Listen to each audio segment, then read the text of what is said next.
Hammaga salom. Yoshligimizdan bizga it odamning eng yaqin do'sti deb o'rgatishgan. Bu gaplar rost. Albatta, bunga qaramay, dunyodagi shunday itlarning turlari borki, ularni ko'rib hayratga tushib qolasiz. Videodagi itlarni hattoki bir xil davlatlarda man qilishgan. Ushbu itlarni boqib, to'g'ri tarbiya bermasangiz, o'zingizni hayotingizga nuqta qo'yganday bo'lasiz. Demak, bugungi videorolikimizda xuddi shunday xavfli itlarning haqida gaplashamiz. Videorolikda reklama yo'qligi sababli like qo'yib kanalimizga obuna bo'lishni unutmang. Unda esa biz videorolikimizni boshladik. AQSh bandogi. Menimcha bunday turli itni Arthur Conan Doyle kinosida ko'rgan bo'lsangiz kerak. O'xshashlikni ko'ryapsizmi? Ha, bu itni bir qarashidan sizning poyafzalingizni yoki koptokchani olib keltirishga kuchingiz yetmaydi.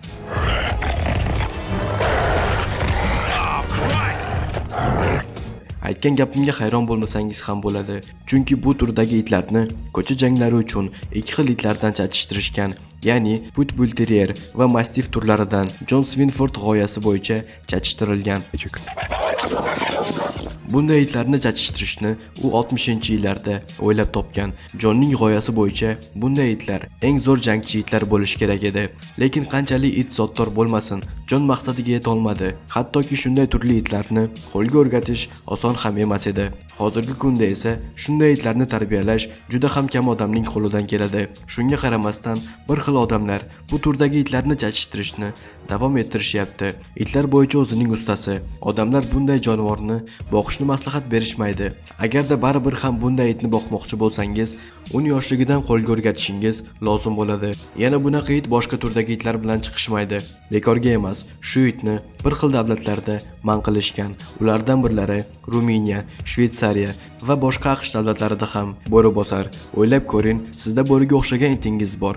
Mana shu it bo'ridan hech qolishmaydigan va odamlardan qo'rqmaydigan bo'lardi desam, nima deysiz? Lekin bu oddiy xayol emas. Shunday itlar ham bor ekan. Bu it AQSh bandogiga o'xshagan, chachishtirilgan gibrid it turlariga kiradi. Uni oddiy it va bo'ri bilan chachishtirishgan va natijada ushbu it kelib chiqqan. Olimlar bunaqa itni sotib olishdan oldin 100 marta o'ylab, keyin xarid qilishingizni tavsiya etadilar. Yaqinda bu it turini Fin davlatlarida sotish, boqish va reklama qilish man etildi. Chachishtirish jarayoni shunday qiyin ekanki, agar bo'ri taraf ko'proq chachishtirib qo'yilsa, bu itni hech qachon qo'lga o'rgata olmaysiz. Chunki ularning qonida yirtqich bo'rining qoni ko'proq bo'lar ekan.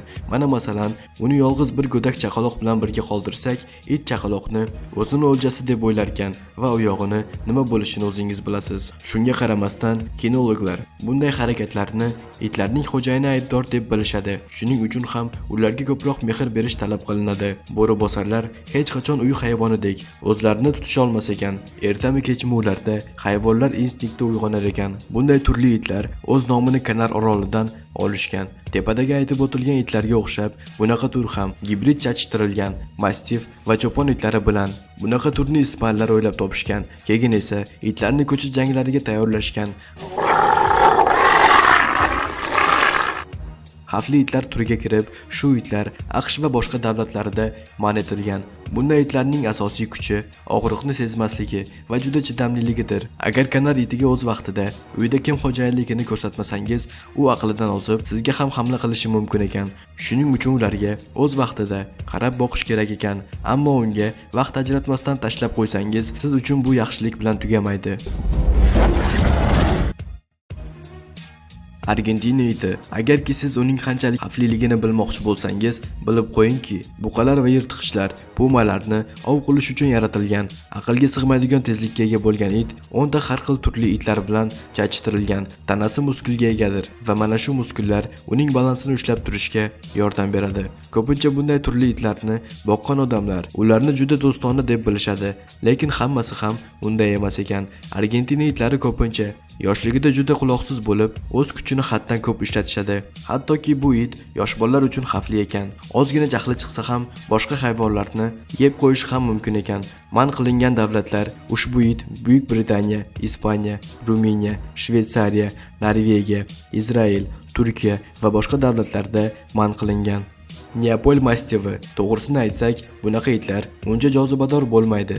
2017-yilda marta degan bu it dunyodagi eng xunuk it deb topilgan. Tabiatdan bunday yuz turishi va badani ularni boshqa hayvonlardan ustun kelishi uchun ekan. Himoya qalqoniga o'xshab badani ularni himoya qiladi. Agar shunday turli it zerikib qolsa ham hamla qilishi mumkin ekan.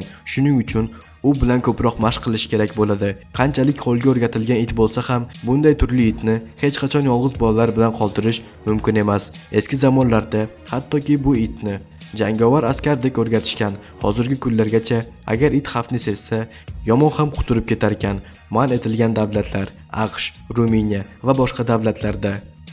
Brazil filasi juda katta bo'lgan itlar turiga kiradi. O'zining akalariga o'xshab, u ham olimlar tarafidan chachishtirilgan. Tanimagan odamlarni xavf olib kelayotganini sezib qolsa, o'sha odamni holiga voy bo'lar ekan. Shuning uchun bir xil itlar marosimlarda ham sudyalarga bunaqa itlarni teyish man etiladi. Rostdan ham, agar itga yomonlik qilmoqchi bo'lsangiz, u buni tezkorlikda sezib qolar ekan. Agar filani yoshligidan yaxshilab qo'lga o'rgatilsa, hech kimga ozor bermas ekan. Bunaqa it xo'jayinini nima bo'lsa ham, o'zini qurbon qilsa ham qutqarishga tayyor bo'ladi. Bekorga uning turini eng vafodor deb aytishmas ekan. Lekin bir jahli chiqib, kimgadir otilib ketsa, uni to'xtatish qiyin masalaga aylanadi. Filani turini man etilgan davlatlar: Daniya, Ispaniya va Buyuk Britaniya. Pokiston buldogi yana bir yirtqich bo'lgan it, hattoki ayiqlar bilan ham jang olib borishga kuchi yetar ekan. Uning nomi bir xillarda guldog deb ham ataladi. Itlar boquvchi, o'z ishida professional bo'lgan odamlar bunaqa turli itni tan olishmas ekan. Qo'lga o'rgatish qiyin bo'lgani uchun albatta, o'zidan kuchsiz bo'lgan kimsalarga hamla qilishni yaxshi ko'radi.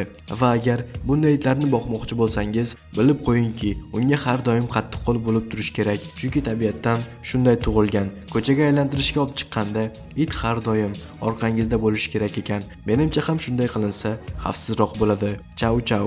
Birinchi qarashda bunday kichkina it nima qilishi ham mumkin deb o'ylab qolasiz. Ammo bu uning oddiy ko'z bo'yamachiligidir. Yosh bolalarni haddan ziyod yomon ko'radigan itlar turiga kiradi. Hech qachon o'zining tomoniga tajovuz qildirib qo'ymaydigan itlar turiga kiradi. Xitoyda eng qadimiy itlar turiga kirib, eski zamonlarda uni qo'riqlovchi va himoyachi qilib o'rgatishgan. Pitbull oxirgi bo'lib bizning to'pimizni yakunlovchi bo'lgan it turi. Bu pitbull ular eng birinchi it janglarida ishtirok etgan itlar deb topilgan. Ularning og'zi qanchalik ochilishiga ahamiyat bering.